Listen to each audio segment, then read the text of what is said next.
Hey guys, Miroja here, and this PS4, Xbox One business has been all over the internet. Everyone's been talking about it ever since the release of it, about 2 months ago. And, people have been saying that this is the future of this industry. This is the best that the industry can offer, and really isn't. I mean, compared to the PC and to the Steam machines, PS4 is not, the best that we can offer. I mean, just spec-wise, it is not as powerful as a PC. Now, this hasn't been really a problem, pardon my squeaky desk over here, but this hasn't been really a problem in this industry, especially with consoles, since consoles have always been behind PC's technology. It makes up, I like to say, in its availability. You could just put in a disc into the hard drive, into the disk drive. That sounds more like it, and you just play your game. You literally just go to GameStop, you put in your thing, and boom, you're playing the game. Wireless, 2 wires are plugged into your wall. It's done. It's easy. It's probably the fastest way to play a video game next to playing it on your phone. But that was kind of the big thing. You either, buy a more expensive, high-end PC where you have to maintain it and everything, or you buy a console that you don't have to buy again for another 8 years. This has kind of been the cycle, With this generation, it's kind of been broken a bit, you see, because now developers and manufacturers have been listening to Steam. They've been listening to the PC community a bit more, especially since the fact came out that Dota 2 is more popular than Monday Night Football, which is kind of insane. So this PC market is very, very popular, and we kind of need to look into that. We kind of need to be like, hey, listen, this is something that we need to look at. And Microsoft, they go out there and they saw it, and they saw that this is something big. This is something that they should do. So they go out and then they put out DRM. They went out and they're like, hey, listen, we're gonna put this DRM stuff. We're gonna put it so it's always online. You can't do used games, just like the Steam. And they're like, we're gonna do this method just like Steam. But gamers are a little bit weird. We're like, we like Steam, but we don't like it on consoles. We don't like anything new on consoles. So we're like, no, we don't want that. So they took it out. I personally think that they could have stayed, and I think it would have been kind of unique if they kept it, and if they kept family sharing and stuff. That would have been kind of neat, But of course they took it out. And then on the PS4 side of things, they kind of kept with, the traditional console method with just, you have used games, you have all that stuff, and you just put in your disc and you go. Every single digital game, every single disc game is going to be digital in the future. That's kind of the big thing. But the main thing that both the consoles took away from PC, though, which kind of makes me a little bit skeptical that there wasn't like any backroom deals or anything. They're like, hey, listen, I'll do this, you do this. Was the fact that they both kind of force you to install a game, which is really weird. This is something that has never been implemented into a console ever before. It has been very prominent, I would say, in the PC era. Every time you would buy a game, let's say whatever, Sims or whatever, you put it in the disk drive, you install it, you keep the disk in the drive, and you play it. There's never been really that you put in the disk and you just play it from the disk.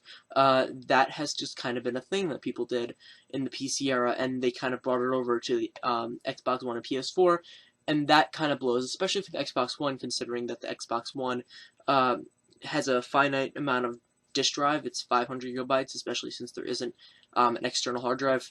So you're stuck with 500 gigabytes. You fill that up, you're done. You screwed. You have to delete some games. PS4 is a little bit more flexible. You can take out the disk drive or whatever, but still it's 500 gigabytes. That's a lot. And they're forcing you to download these games when you first install them. So that you can't just put in Assassin's Creed and be like, I'm just gonna go, steal some ships and, find some treasures and, I don't know, kill some pirates. You can't just do that. You have to put it in, you have to install it. Now, this has caused a few issues. First things first, discs and console-based games are not immediate anymore. You have to download these games. That kind of brings me to the point, my biggest point here. What's the point anymore? What is the difference? There is such, now that this is not a thing, now that you have to download your games, now that you have to do all this stuff, now that you know, this DRM stuff has kind of been poking its head and all that stuff. And it might come back. Who knows? It might come back for the PS4. It might come back for the Xbox One. We don't know. Now that this is all coming to fruition, now that used games and online passes are as popular as they can ever be, what is the point, especially if you're a hardcore gamer, what is the point of owning a Xbox One, a PS4? What is the point? They are less powerful. They, they do not support Oculus Rift and future devices like that. They have a less popular, they have less, they do not have as many, I should say, indie games or some of those weird games, and a lot of genres cannot go on consoles or work well on consoles, especially MOBAs.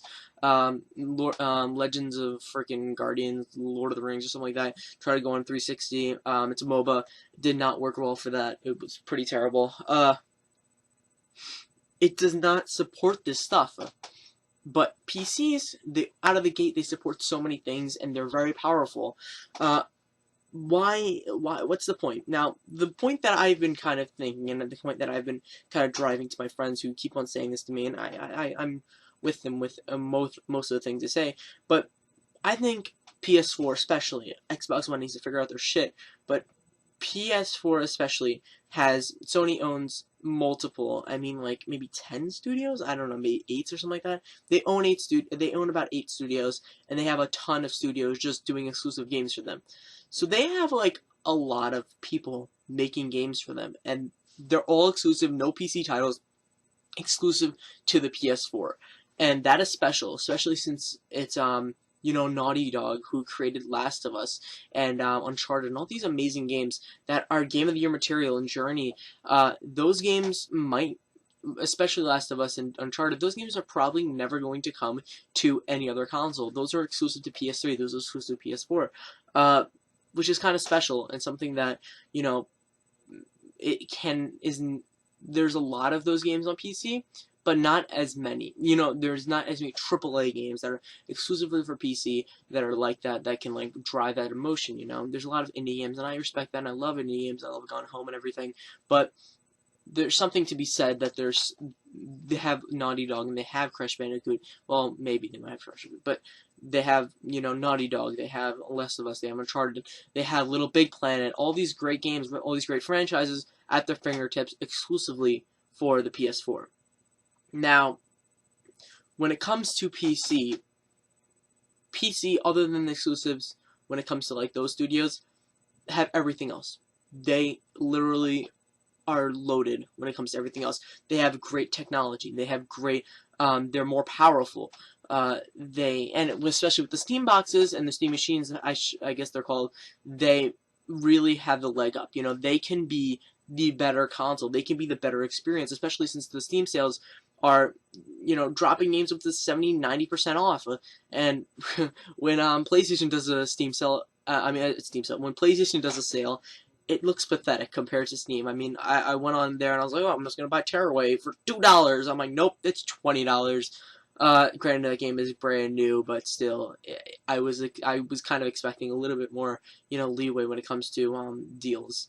But a machine that you can just plug into your wall that acts exactly like a PS4 and exactly like an Xbox One, that has Steam, and it comes with a controller, sign me up. That console is going to be amazing, and we have 13 to choose from, which is great.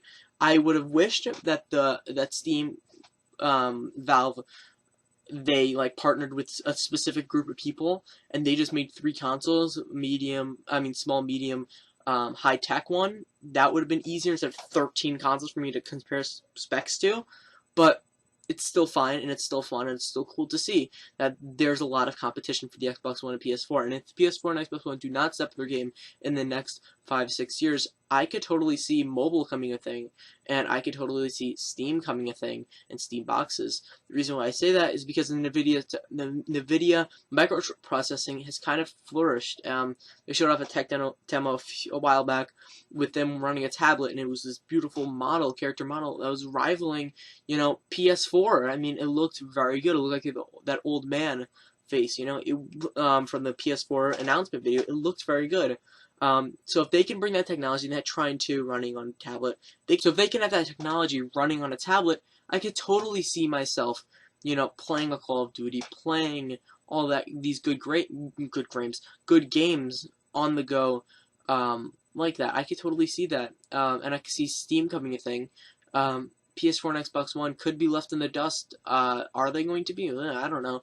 It's all up to everything now. But PS4 and Xbox One are selling like hotcakes, so their future looks pretty bright though. I don't know. PS4 and Xbox One, I just feel aren't next gen enough. They aren't futuristic enough. They do not support the things that are going to be futuristic in the future. Futuristic that are futuristic right now. You know, the Oculus Rift. These are literally next gen things. These are the things that are going to change the way we experience video games.